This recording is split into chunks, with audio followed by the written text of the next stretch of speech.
Week 36. Oh my goodness, what a week it has been. It has been a painful week. My restless legs syndrome has gotten a lot worse at nighttime. And as you can tell by my face, I'm having a really hard time sleeping.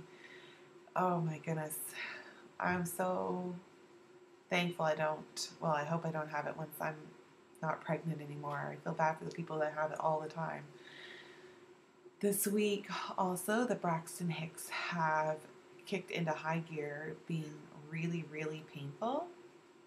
And I had a few nights where it would be for a few hours, contracting like every 10 minutes. Really rhythmic.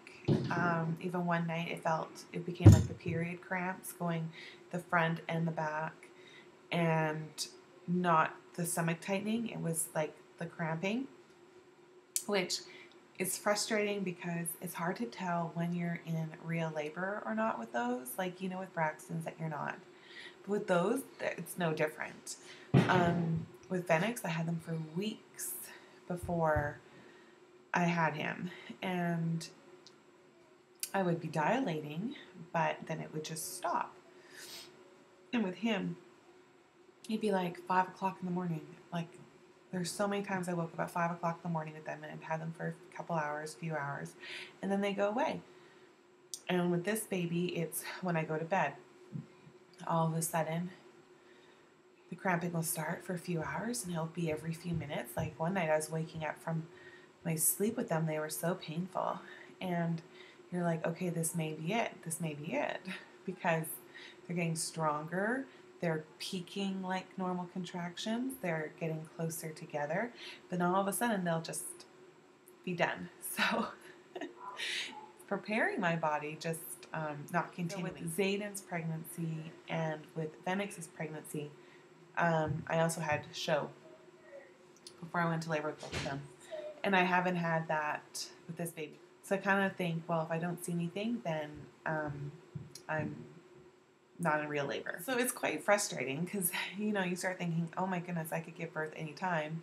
But it could still just be weeks of this. And it is physically more draining when you go through it like this because you have this pain and then just stops. You have it for days. Where labor, it just at least continues, and then you have the baby and you're done. I am starting to swell a little bit. I don't know if you can see with my hands. I have short chubby fingers anyways, but there's a little bit of swelling, not a lot. I'm noticing fullness in my face, like in here, in the bottom of the chin. Feet seem to be fine. My blood pressure has gone up. I had my maternity appointment, and I am strep B negative, which I'm thrilled about. So yay! Can't remember if I already knew that news the last time I talked, but anyways, my blood pressure was higher at the doctor's office, so she asked me to monitor at home, and if it was continuing to be high, to take another pill in the evenings. And it has been it would be sometimes like 145 over 100, but average was like 136 over 95. So I started taking another pill, and now it's still, both of them are still higher. They're like, my top number can be anywhere from 117 to 121, but the bottom number is anywhere from 85 to 90.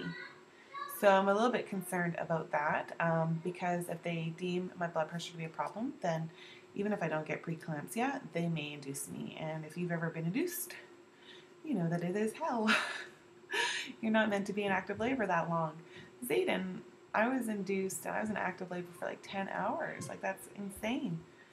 So I think that if I do have to get induced, maybe I'll just get an epidural right away with it. Because with pain, my blood pressure goes up too. So they recommend epidural to bring down your blood pressure. You get induced because of your blood pressure and it raises it.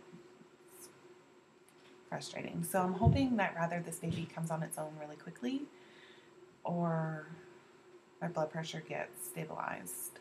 See my OB this week, so I'll talk to her about that. And I think that's it. The baby is definitely dropping down. The movements I feel it make are a lot lower. And my belly shape has changed. Still very round and out, just a little bit lower. There's more of a slant coming out from my chest.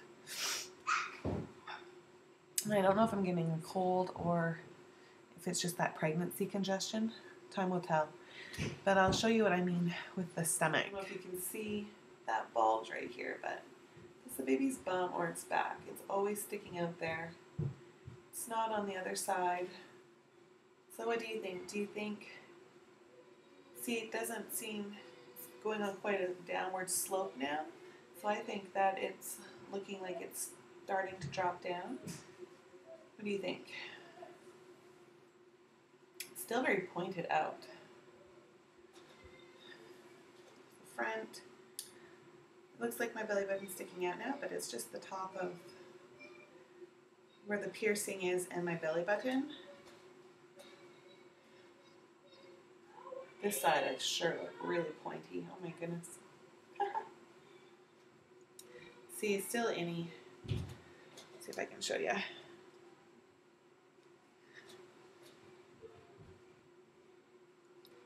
No stretch marks, and just going down a lot lower. I feel the baby moving down in here now with some of the kicks and punches, or not kicks, punches, I guess. There, you can see the slant a lot more. The shirt up.